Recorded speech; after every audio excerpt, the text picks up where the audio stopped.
If someone asked you right now to describe what prayer actually is, not what it's supposed to be, not the definition you learned in Sabbath School, what would you actually say? Not a conversation with God. That's the Sunday school answer. We all know it. We've all said it. What does it actually feel like when you pray? Is it alive? Is it flat? Is it rote? Is it desperate? Is it even real? Because here's what I've noticed. Most people have a prayer life that looks like a transaction, a list, a monologue sent in the general direction of heaven, followed by silence, followed by mild guilt that you didn't pray longer. And you might think that's a spiritual discipline problem, a time management problem, a consistency problem. It's not. It's a picture problem. If you don't know who you're talking to, prayer will always feel like a performance. And if it feels like a performance, you'll keep doing it less and less, until one day you realize your prayer life is just background noise. This week's lesson is called Practical Prayer. But it's not really about technique. It's about relationship. And by the end of this video, I want that word to mean something completely different than it did when we started. The memory text this week is Psalm 62:8. Trust in him at all times, you people. Pour out your heart before him. God is a refuge for us. Not say the right words. Not use the correct format. Not pray long enough to earn credit. Pour out your heart. That phrase, pour out your heart, is not polite language. It's desperate language. It's the language of someone who has nothing left to hide and nowhere else to go. It doesn't define prayer as a ritual. It defines it as release. Not going somewhere, not performing something, pouring out everything. That's the picture we're working with this week. Sunday, Elijah, praying in crisis. We start with one of the most dramatic collapses in Scripture. Elijah. One day after the greatest miracle of his ministry. If you've read 1 Kings 18, you know what happened on Mount Carmel. Fire from heaven. 850 false prophets silenced. The entire nation watching God show up in a way that was impossible to deny. A moment so decisive, so undeniable, that it should have settled everything. And then, one threat from Jezebel, one letter, and the prophet who called fire down from heaven runs into the wilderness, collapses under a juniper tree, and asks God to let him die. It is enough. Take my life. Now here's the part that stopped me. God doesn't rebuke him. No lecture, no, Elijah, after everything I just did for you, you're going to do this? No correction, just an angel touching his shoulder, and the words, arise and eat. Bread, water, sleep. More bread, more water. Because sometimes what you need before you can hear anything is food and rest. God met the prophet at his most human, his most broken, his most irrational, and he didn't fix the theology first. He fixed the body first. And then, when Elijah finally met God on the mountain, it wasn't in the wind that tore the rocks apart, wasn't in the earthquake, wasn't in the fire. It was in the still, small voice, the gentle whisper. You know the difference between a megaphone and someone sitting beside you in the dark, just being there? Same room, completely different experience. The difference is presence versus performance. And that's exactly what God offered Elijah. Not a theatrical display. Presence. That is what prayer is. Not your performance, his presence. Monday. When prayers seem unanswered. Let's be honest about something. Some of you have been praying for the same thing for years. and it hasn't happened, and you've started to wonder whether God is listening at all, whether prayer is real, whether you're doing something wrong. The lesson this week does something brave. It doesn't give you a quick answer. Instead, it hands you a list of questions to sit with. Are you seeking God's will or your own? Are your motives right? Is there a cherished sin you're protecting? Are you abiding in His word? Do you have faith when you pray? Is your heart humble? That's not a checklist for getting what you want. That's a diagnostic for the condition of your relationship. Think about it in everyday terms. You know the difference between a person who texts you their needs every day, but never sits down with you, never listens, never changes, and a friend who actually shows up, who is actually growing, who is actually trying. Same words, completely different relationship. The difference is whether you want God or just want what God can give you.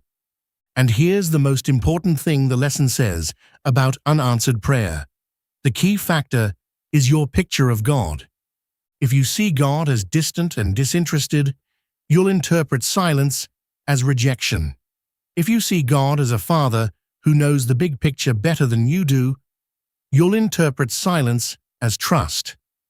The Bible promise isn't that you get everything you ask for. It's that you get everything He knows you need. Sometimes that's a yes. Sometimes it's a wait. Sometimes, like Paul, it's, "My grace is sufficient for you." And sometimes that answer is harder to receive than a miracle. Tuesday, Jesus teaches us how to pray. Here's what the disciples saw. They watched the most powerful teacher who had ever walked the earth, a man who healed the sick, stilled storms, commanded demons, and what they asked for was not what you'd expect. They didn't ask for power, didn't ask for miracles, didn't ask for signs. They asked, "Lord, teach us to pray." Because they watched Him pray, and whatever they saw when He prayed, it was unlike anything they had seen in the religious leaders. It wasn't performance, it wasn't careful words and correct posture. It looked like a son talking to his father. So Jesus gave us, what we call the Lord's Prayer. And it's worth slowing down to read it like you've never seen it before. Our Father in heaven. Not distant deity, not theological abstraction. Father, personal, near. Hallowed be your name. Before you ask for anything, reverence, wonder. Acknowledge who you're actually talking to. Your kingdom come, your will be done. Not, my plan, blessed by you. His plan, embraced by me. That's a complete inversion of how we usually pray. Give us this day our daily bread. Not next month's bread. Today's, which means come back tomorrow and the day after. This prayer was never meant to be a one-time conversation. Forgive us as we forgive. You cannot receive with a closed fist. If you're holding unforgiveness against someone, you're holding a barrier between yourself and the prayer you're trying to pray. Deliver us from evil. Because you cannot do this alone. The Lord's Prayer is not a formula. It's a map of what a whole relationship with God actually looks like. Every single day. All right, let's pause here for a second. We've covered a lot of ground. Elijah, and how God meets us in our most human moments, not our most heroic ones. Unanswered prayer, and how the real issue is almost always our picture of God. The Lord's Prayer, and how it's actually a map of a full relationship, not a script. If any of that hit you, we're not done. The second half of this lesson goes somewhere even more practical, and there's a detail in Elijah's story that most people fly past. And before we keep going, a quick word. These videos exist because people watch them. share them, and make it possible to keep going. If this channel has been part of your walk with God, consider becoming a member. Your support keeps this content free for anyone who needs it, anywhere in the world. We don't take that lightly. Thank you to everyone already partnering with us. You're part of every video we put out. All right, let's keep going. Wednesday, praise, confession, requests, thanksgiving. We have a habit in prayer of skipping straight to the requests. God, I need. God, please. God, help. And there's nothing wrong with requests. Jesus told us to ask. But here's what Daniel showed us. Daniel, who was praying in chapter 9, while his people were in exile, while Jerusalem lay in ruins, while the situation was as dark as it had ever been. Daniel didn't open with his needs. He opened with God's character. O Lord, great and awesome God, who keeps his covenant and mercy with those who love him. Before one request, before one confession, acknowledgement of who God is. Here is a simple framework, 4 movements that the lesson draws out this week. Praise. Not praise as warm-up, praise as reorientation. When you begin by acknowledging who God is, Redeemer, Healer, Good Shepherd, Alpha and Omega, you're not performing. You're recalibrating your own soul. You're reminding yourself of what is actually true before you get lost in what feels true. Confession. The closer you get to God, the more clearly you see yourself. That's not condemnation. That's clarity. And it's actually the mark of a healthy relationship. You don't confess to earn forgiveness. You confess because the relationship is real enough that you don't want anything between you. Requests. Specific, real, not vague spiritual language. Your marriage, your finances, your child who has walked away, your health, the friend who is suffering. Name them. He knows already. But naming them to him is an act of trust. Thanksgiving. This is the one most of us skip when things are hard. But Philippians 4:6 says to bring everything to God with thanksgiving. Not because everything is fine, but because gratitude in the dark is the most powerful form of faith there is. Thursday, the questions we all have. Let me take the questions the lesson raises this week and sit with them for a moment. Why pray when God already knows? Ellen White answers this one, and I want to take it slowly. Prayer does not bring God down to us, but brings us up to Him. Read that again. Prayer is not you informing God. Prayer is you being transformed. The purpose of prayer is not transmission of information. It's transformation of the person praying. Which is why you can pray every single day and never run out of reasons to. Because you are not the same person you were yesterday, and you need to be brought up again. Why pray when all is well? This is the one that catches us. Because when life is good, we feel like we don't need God as much.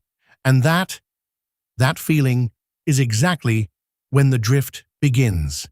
Self-sufficiency is not a sin that announces itself. It's a slow fade. You wake up one day and realize the last time you really prayed, really poured out your heart, was during the last crisis. And if perfect angels worship Him, why would we as sinful human beings think we're in less need? What is the role of faith in prayer? Faith is not the force that makes prayer work. Faith is the posture that makes prayer honest. Faith says, I don't know how, I don't know when, but I know who. And there's a detail in 1 Kings 19 that I think we fly past. After Elijah collapsed, after the bread and water and sleep, after the still small voice, after God asked him gently twice. "What are you doing here, Elijah?" God gave him a mission. Go back. Not, "Stay in the cave." Not, "Retire." Not, "You've done enough." Go back. There's still work. There are still 7,000 in Israel who have not bowed to Baal. You thought you were alone. You were never alone. Elijah's greatest crisis was a crisis of perception. He saw himself as the only one left, and prayer, real, honest, poured-out prayer, was the process by which God corrected that perception. That is what prayer does. It corrects your vision. Not just what you see about your circumstances, what you see about yourself, and what you see about who is with you. Friday, carrying it into your week. Let me bring the week together. Sunday showed us that God meets us in our most human, most broken moments, not our most heroic ones. Elijah, after Carmel, not during it. Monday gave us honesty about unanswered prayer, and the truth that the key factor is always the picture of God we're carrying. Tuesday showed us that Jesus himself taught us to pray as a son to a father, and gave us a map of what a whole relationship with God looks like every single day. Wednesday brought us Daniel's model: praise, confession, requests, thanksgiving, and showed us that prayer is so much more than a list of needs. Thursday took us to the deepest questions: why pray at all, when to pray, how to listen, and reminded us that prayer is not information transfer. It's transformation. And here's what I want you to carry out of this week. Prayer is not a spiritual discipline you do to keep your standing with God. It's a living connection that either grows or it doesn't. And the only way it grows is if you actually show up. Imperfect, honest, unprepared sometimes, but showing up. So here's something practical to carry into this week. Before you ask God for anything tomorrow morning, spend 2 minutes just saying who He is. Not what you need, not what you're grateful for yet. Just who He is. Redeemer, Shepherd, Father, Light, Refuge.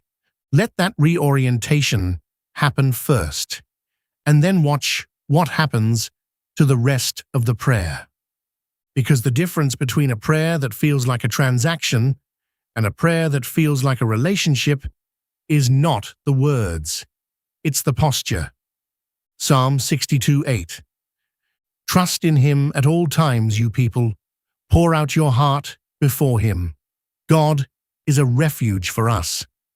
Not report to Him, not impress Him, not earn from Him. Pour out your heart. That is not religious language, that is intimacy language. The difference between prayer as a duty and prayer as a lifeline is the difference between knocking on a stranger's door and running home. Same action, completely different relationship. If this gave you something, share it with someone whose prayer life has gone quiet. Someone who used to pray and slowly stopped and maybe doesn't even know how to start again. We'll see you next week. Grace be with you.